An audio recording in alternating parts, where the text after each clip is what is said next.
안녕하세요. 역학박사 김범수입니다. 오늘 여러분께 내 몸이 아프다면 오토파지 고장 났다. 고장난 오토파지 활성화한 방법에 대해서 말씀드려보자 합니다. 자, 우선 오토파지에 대해서 다시 한번 정의를 내려보자면요. 세포 안에 쌓이는 쓰레기를 치우고 재활용하는 시스템을 의미합니다. 오토파지의 뜻은 그리스어로 자신을 뜻하는 어로, 그리고 먹는다를 뜻하는 파지의 합성어입니다. 즉, 우리말로 자가포식이라고 말을 합니다. 오토파지에 대해서 말씀을 드리려면 저희 몸에 대해서 조금 더 말씀을 드려보고자 합니다.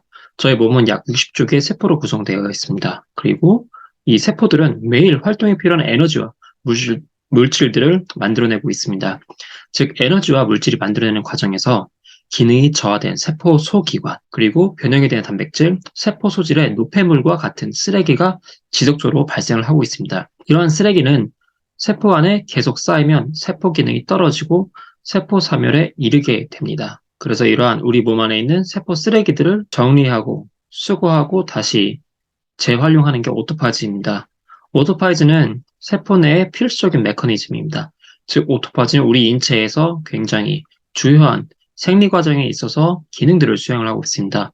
그리고 우리 몸에서 오토파지를 통해서 세포 안에 있는 구성 요소들을 분해함으로 인해 에너지를 얻게 되고 생존에 필요한 재료를 재활용하게 됩니다. 그리고 또한 면역 관련된 굉장히 주요한 역할을 하게 되는데, 오토파지는 세포가 감염된 이후 이를 통해서 세포 안에 있는 세균과 바이러스들을 제거하는 역할을 맡고 있습니다. 그래서 오토파지에 대해서 어떻게 활성화될 수 있는지 말씀을 드려보고자 합니다. 자, 오토파지를 활성화할 수 있는 방법은 크게 세 가지가 있습니다. 즉, 첫 번째 금식, 두 번째 저탄고지, 그리고 운동이 있습니다. 금식 같은 경우는 세포가 영양분을 충분히 공급받지 못할 경우 오토파지 활동이 증가하게 됩니다. 이 말은 세포 안에서 공복 상태가 이르게 되면 오토파지에 의해서 단백질을 분해시키게 되고, 또한 이로 인해서 에너지를 생산하기 시작하게 됩니다. 금식을 하게 될 경우 생쥐와 같은 경우 음식을 제공받지 못하고 12시간에서 24시간이 지난 이후 세포의 오토파지 활동이 최대치에 이른 것을 확인할 수가 있었습니다. 사람의 경우는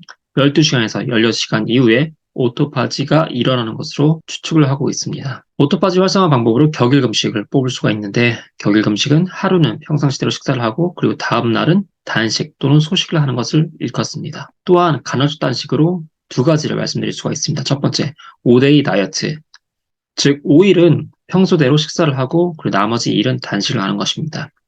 자, 다음으로 16대 8 법칙이 있습니다. 즉, 8시간 이내에는 칼로리 섭취에만 집중합니다. 그리고 나머지 16시간 동안은 물과 소금, 그리고 블랙커피, 차 등과 같은 제로 칼로리의 음식과 음료만 섭취하는 것을 바로 16대 8 법칙이라고 합니다. 다음으로 오토파지 활성화할 수 있는 방법으로 저탄고지가 있습니다. 자, 기네스 팔트로우, 그리고 메건 폭스, 그리고 공유진의 연예인 식단으로 불리는 게 바로 이 저탄고지입니다. 또한 케토 다이어트라고 불리기도 하는데요. 이 저탄고지는 고지방, 그리고 저탄수화물, 5에서 10%밖에 안 되는 굉장히 적은 양의 탄수화물을 섭취하는 것을 일컫습니다. 이 저탄고지는 신체가 에너지를 태우는 방식을 전환하게 되는데, 이로 인해서 탄수화물과 포도당을 우리 몸에서 연소하는 대신에 지방을 연소하게 됩니다. 이때 세포를 보호하는 물질인 케톤이 생성되게 되고, 이로 인한 케토시스가 오토파지를 활성화하는 것을 일컫습니다. 자, 이 저탄고지는 다이어트에도 사용되게 되는데요.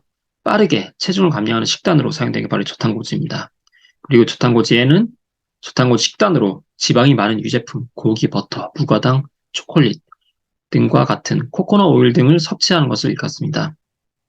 이 저탄고지는 빠른 체중을 감량할 수가 있지만 장기적인 건강을 개선하는 효과는 의문이 있습니다. 여러 논문과 여러 가지 연구에 따르면 이 저탄고지는 영양실조, 심장병 발병률을 증가시키게 되고 섭식 장애를 유발할 수가 있습니다. 또한 췌장, 간, 갑상선, 담낭이 약한 사람은 이 다이어트를 피해야 합니다. 저탄고지는 체내 염증을 증가시키고 장내 미생물을 환경을 교란시키게 되고 면역력 그리고 정신건강에 악영향을 미칠 수가 있기 때문에 저탄고지를 실시한다면 이를 잘 아는 전문가와 상의를 통해서 저탄고지를 실시하는 것을 추천을 드립니다. 자, 다음은 오토파지 활성화 방법으로 운동이 있습니다. 노화 과정으로는 오토파지 기능이 감소가 되게 되고 이로 인해서 세포 사멸이 계속적으로 증가하게 됩니다. 하지만 Effect of Physical Exercise on Autophagy and Apoptosis in Aged Brain 이라는 타이틀을 가진 논문에 의하면 고강도 운동이 오토파지를 활성화한다고 합니다. 즉, 운동을 통해서 오토파지와 세포 사멸의 밸런스, 즉 이 균형을 맞추게 되고요. 그리고 오토파지 기능을 향상시키게 됩니다. 그리고 단백질 기능 장애, 그리고 잘못 만들어진 단백질 등 독성 단백질들을 감소시키게 하는 기능을 갖고 있는 게 바로 이 고강도 운동입니다. 따라서 여러분들께 고강도 운동을 하는 것을 추천을 드립니다. 자, 하지만 이렇게 좋은 오토파지는 두 가지 얼굴이 있다고 합니다. 즉, 오토파지는 암세포를 억제하기도 하고, 이와 반면에 오토파지는 암세포를 촉진한다는 그런 연구 결과가 있습니다. 자, 그렇다면 이 오토파지 기능을 다시 살리고 또한 안전하게 이 오토파지 기능을 활성화시키려면 그에 대한 방법은 바로 다음 시간에 말씀을 드려보고자 합니다. 자, 이 동영상이 유용하셨다면 구독과 좋아요 그리고 알림 설정 부탁드리도록 하겠습니다. 감사합니다.